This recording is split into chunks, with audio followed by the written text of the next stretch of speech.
Hi again, everybody. It's Kevin Canessa coming to you from the home studio today on this, the third day of March in the year 2023. Sure hope you're enjoying your Friday, no matter where it is you are in the country. Here in the Northeast, a very chilly day today, but a nice day, sort of. I hope you're all enjoying it, no matter where you are. And we are coming to you live today from my home studio today, a couple of days late because of the fact that I was a little bit under the weather earlier this week. Now, before I get to all of that and a little rundown of what was in this week's newspaper, I do want to say one thing first. On a personal note, to my mother, today is March 3rd, and it is her birthday today.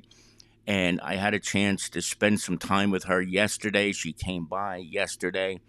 And anytime I get to spend a moment with my mother is a blessing any time of day, but especially this year. And I'll explain why in a minute. So, Mom, I love you. Happy birthday. And thank you for being the greatest mother in the world. And I know everybody says that about their mother, but I love my mother more than I could say. So I am so grateful that she was around for my birthday yesterday to see her. And then, of course, today, where she turns the big 7-0. She was born on March 3rd, 1953. So she's in Newton right now with Mike, and I love her. I love the both of them very much. I had to say that to start things off. Now, I had a little bit of a run-in on Monday morning. And I think most of you know that most Mondays is our production day.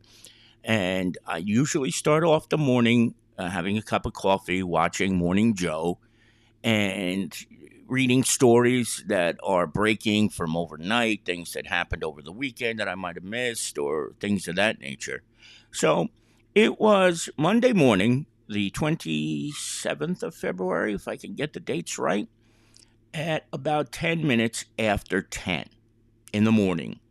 And I'm sitting right where I'm sitting right at this very moment, at home, at the computer, reading through a couple of stories, right? And all of a sudden, 10 minutes after 10, this happens. Have you ever been somewhere or with someone and you laughed so hard that you see stars, or you see a star or something like that because of the laughter or whatever it is that you're going through? That's what happened to me at 10 minutes after 9 on Monday morning. I saw one little star in the left corner of my eye, and it floated for about 15 seconds. And I thought nothing of it because even though I was reading, over on the television, I had Boomer and Geo on WFAN through CBS Sports Radio. So I was watching the early segment of the show on the DVR. And at that very moment, it felt just like I did at any other moment. I didn't feel any different than I would have. But then there was that little bright light that I saw in the corner of my eye that kind of gave me cause for concern.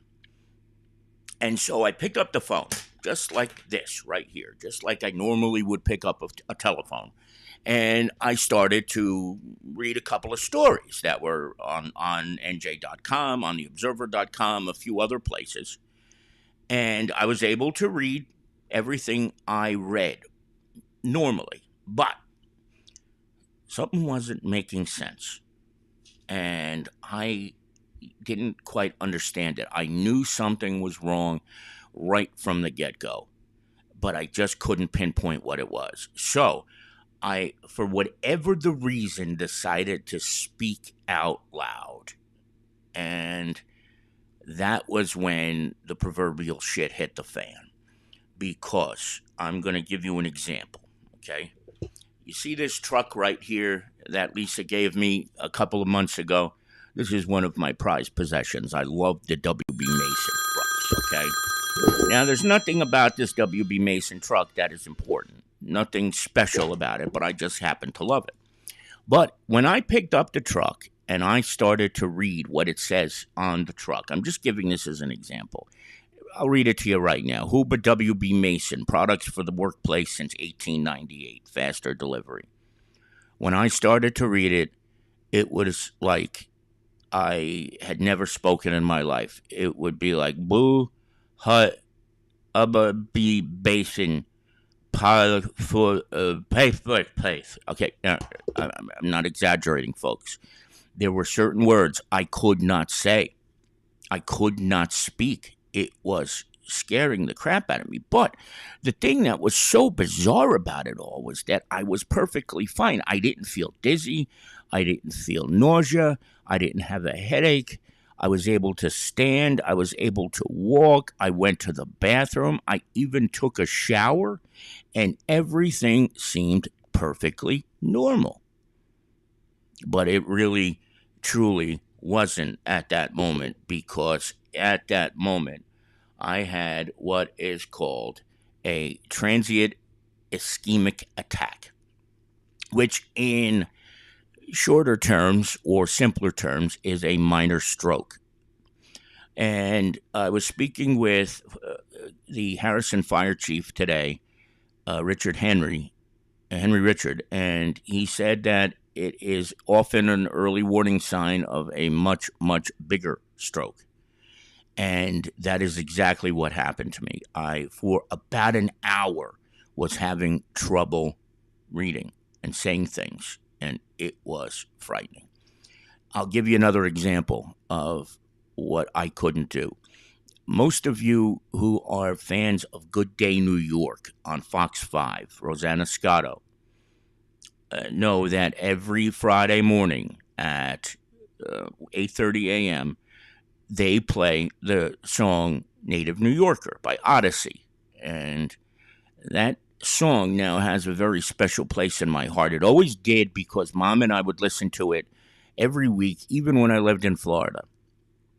And it was a very, very special song for that reason alone, at the bond that we share over the song.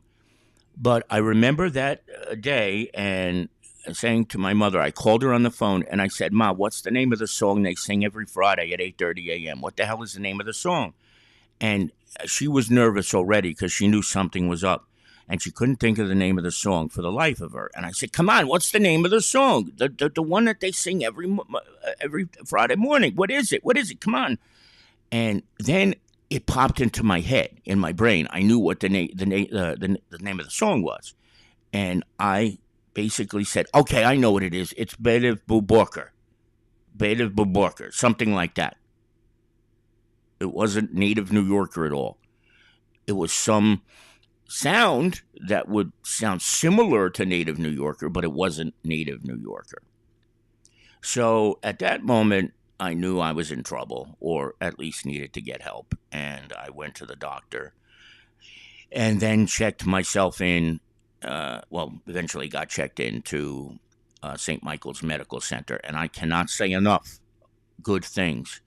First, about my doctor, Dr. Pratap Singhal of Belleville, for the care that he and his wife gave me initially, and then the care of the emergency room doctors at St. Michael's Medical Center, and then all of the doctors who visited me on the 7th floor Tuesday afternoon, and then into Wednesday morning and Wednesday afternoon, because everybody from the attending physicians to the residents on call to Cheryl, the nurse manager, to all of the technicians, the food servers, everybody at that hospital was magnificent. I never felt more at ease by their care and concern for my well being than I did there.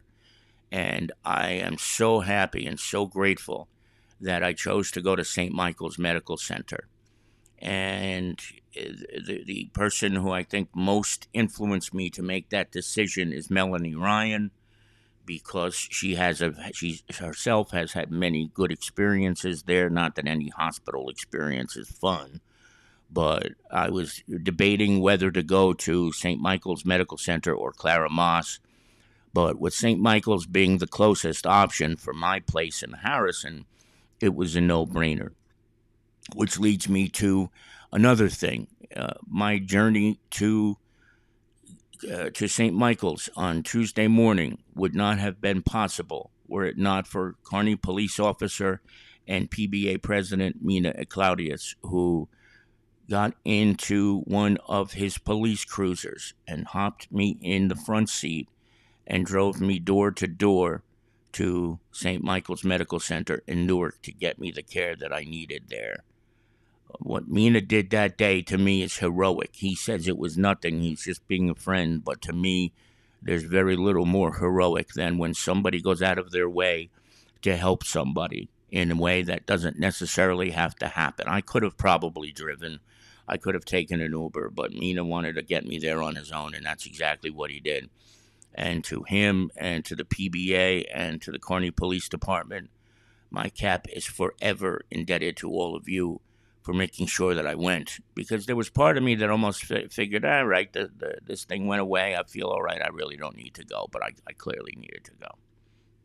So it was a transient ischemic attack, it was minor stroke, and since then everything's been fine, thank God. Now, the reason a lot of this happened is because I made some dumb decisions in my life, folks. In 1994, I became a smoker. I was 19 years old, which was probably the dumbest thing I've ever done in my life.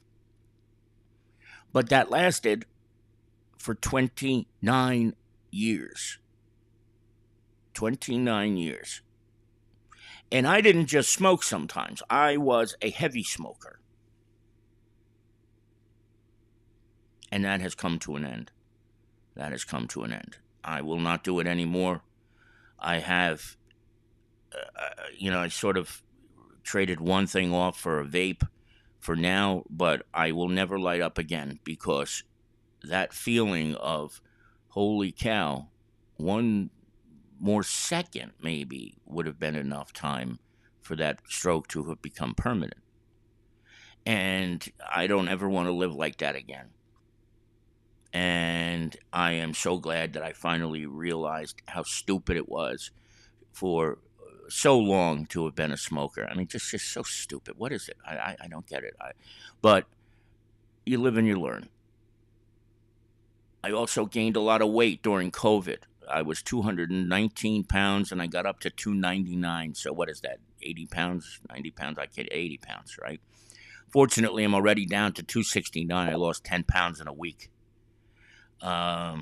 And my good friend Adam Ginsberg just said, "You survived Trump, you can survive this." And I think that's the understatement of the century. Thank you, Adam. I think so.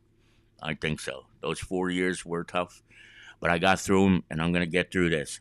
I appreciate your words, Adam. Thank you. But I just have so many people to be grateful for now. I don't want to say like it's like a new lease on life because anything can happen even now. I'm not necessarily out of the woods. I still have to get an MRI done at St. Michael's. I still have to get another scan done, but for the most part, they wouldn't have let me go if I wasn't healthy enough. But I start off with Mom again. Mom, I love you. Thank you. Thank you for being there with me every step of the way. Another important person who did not leave my side, metaphorically, was Lisa Fiorenzo. From the minute everything started to happen, she was on the phone with me, she was texting me, and she was making sure that things were going the way they were supposed to go. And I just couldn't say enough about what she did for me in those hours, especially right after everything happened. I will never forget that. I will never forget that, what she did for me. She went above and beyond the call. And I haven't been in the office but one time all week. And it's not been easy for her because she's been in the office, and so has Michelle, my colleague, and that's it. Because a few others have been out all week. Bobby, Kimmy, myself. This has not been an easy week to be a member of the Observer staff. And she has battled through this week like a trooper I can't even begin to explain. She has been nothing short of a hero in my mind. Just the way I feel about my own mother, I feel the same way about Lisa because she did for me. And it's hard to accept that beautiful gift from Mom and from Lisa. And Michelle. Michelle always checking in to make sure I was okay. And Kimmy and Bobby. And Melanie Ryan and Carol Jean Doyle. The people who texted me and phoned me. Larry Bennett several times. John Katsouris from the Greeks. Johnny checked in a bunch of times. Sandra Alexander from Arlington Pharmacy, making sure I was okay. Captain Tim Wagner. Oh my God, how did I forget Timmy? One of the first people to say something. Timmy, thank you. Carol Manley, Jerry Facito, Councilman Facito, Alyssa Facito, my cousin Megan, my Aunt Annie. Did I say Carol Jean Doyle already? I probably did. I'm sorry that I had to read this list, but Bill Pettigrew, thank you. Thank you so much, Bill, and thank you for everything you always do. And even though it's Yankee season, it's Met season for me. So good luck to the Yankees. It's going to be a fun year, isn't it? But to everybody, and I'm sure I have forgotten people because it's very easy. My stepfather, Mike. My stepfather, Mike. How do I forget my stepfather, Mike? My God. He was there the whole way. The whole way. Ron Lear, my dear friend, who, because I was out of commission for a good portion of the week, put together stories to keep us afloat for this week, in addition to what I'm going to do now, because I feel ready to start writing again, thank God. And Kimmy, of course, Pizzola, who is herself going through a lot of crap. So we all have our moments. We all have our days where life can really stink, but you want to know something? I have never been more grateful to be alive. I've never been more grateful to be a member of this staff at the Observer because I learned, not that I needed to, but in my darkest moments, that there's a lot of people out there who care about me, and I am very, very, very undeserving of that. From Lisa to Bob to Kimmy to Michelle, Jason Bernstein, who happened to call me right in the middle of this incident and probably thought I was drunk the way I was talking to him. He was asking me a bunch of questions. I had no idea what he was talking about. And I said, Jason, just do what you want. I think I may have had a small stroke. I'll talk to you later. And I just kind of like threw it at him. And I feel terrible about that. But I'm so happy to be here. And listen, folks, to every single one of you who read this newspaper on a daily basis, man, am I lucky to have each and every one of you in my life. Each and every one of you, because you are all one of the biggest reasons why I love getting up every day and why I'm going to get up Monday morning and head into the office for the first time in a week. I couldn't be more grateful to you. To the people who have written today: Adam Ginsberg, Linda Guzajewski, Bill Pettigrew, Ivan Anderson.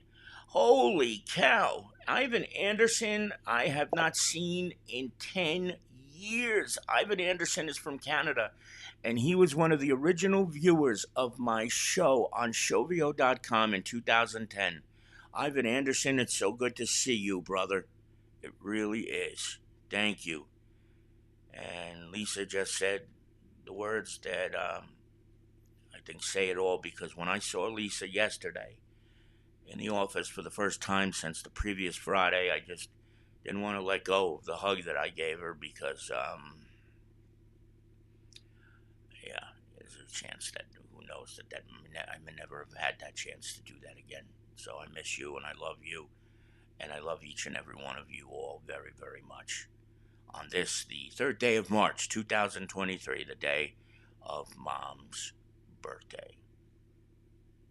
It is 53 minutes past the hour. Kevin Canessa here with you on the Observer Live. It's a Friday, so more than likely you have read this week's edition of the Observer already, but if you haven't, there are still copies on the newsstands. There are still copies in the Observer office at 39 Sealy in Kearney. So pop on by and get a copy. Or why don't you hop on to www.theobserver.com and you can read the e-edition over there as well, because there's some great stories this week. I got lucky this week. And God, uh, thank God I was able to get done that. I'm glad I do this stuff on Saturdays or Sundays, because if I had waited till Monday, you might have had a blank paper, folks, or it would have been a rough go of it, and Lisa probably would have kicked my ass, and I don't think we need that. So we're lucky for that. And so pick up the paper, read it, and I just want to talk briefly about a couple of things that were in the paper this week. The first thing is the promotions. Jack Grimm and 3 others were promoted by the Kearney Police Department. And of course, I don't have the list in front of me right now, but tremendous work there on these promotions. And I'm very grateful and very, very excited for the 4 who were promoted. Jack, I know personally, and Jack is so deserving of becoming a sergeant. He's been a longtime member of the Community Oriented Policing Department unit, and he's the one who is responsible for the annual Junior Police Academy, which you all see all the time. And he puts in an effort that is Herculean in nature, and I'm just so glad that he was promoted, and I'm so glad that everybody else who was promoted was as well. I say I love you to my Aunt Annie, and I forgot to mention Aunt Annie too, because Aunt Annie reached out several times while I was in the hospital, and I love you too. And is Robbie still in Port St. Lucie? My cousin Robbie was down in Port St. Lucie to see the Mets play down there. She says they're losing right now, but it's all right. It's preseason. But I lived in Port St. Lucie for 4 years, and spring training is so much fun. You're so close to the action, folks. If you ever get a chance to do spring training, if you're a Mets or Yankees fan or whoever, you gotta take the opportunity. It's that cool. I mean, I literally sat in row 1 behind home plate. So, I mean, you hear the players speaking. Curtis Granderson had conversations with us. It's a great experience. So, I hope my cousin Robbie is down there right now. I don't know if he's still there, but I know he was. He was in Duffy's the other day. And the last thing I want to mention, too, from this week's paper was an editorial that I wrote, but it wound up having a pretty profound effect. 3 Kearney police officers were basically responsible for the arrest of the man who murdered Luz Hernandez in Jersey City and then dumped her body in South Kearney. And the work that the 3 officers did, San Martin, Oliveira, and Fonseca Perez, what they did was ridiculous. Okay. They pulled over a car that they just thought might have been off, but they had no real reason necessarily to pull the car over. So they pull this guy over, right? And he winds up getting let go, but it turns out the guy who they ticketed was the accused murderer. And because they issued these tickets, when the Hudson County Prosecutor's Office was running the tickets, they were able to find exactly what happened. They were able to find exactly what happened.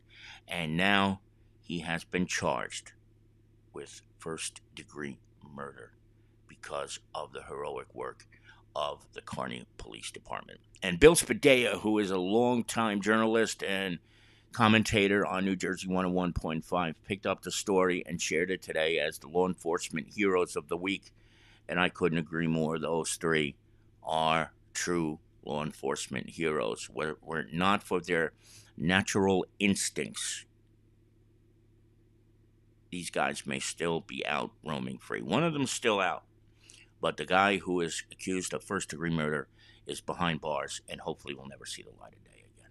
So that's where that stands. Congratulations to the three members of the Kearney Police Department for that absolutely heroic work. All right, it's 58 minutes past 1. Kevin Knessa here with you on the Observer Live on this third day of March, 2023. Again, happy birthday, Mom. Thank you to each and every one of you for joining me for this edition of the Observer Live. A little bit different than usual, but I'm very grateful that you just let me indulge a little bit. Don't forget to pick up the paper if you haven't seen it yet. There's plenty to see, plenty of good stuff, and we're going to have a full packed newspaper coming up in this week's edition on the 8th of March. So be sure to get that on Tuesday.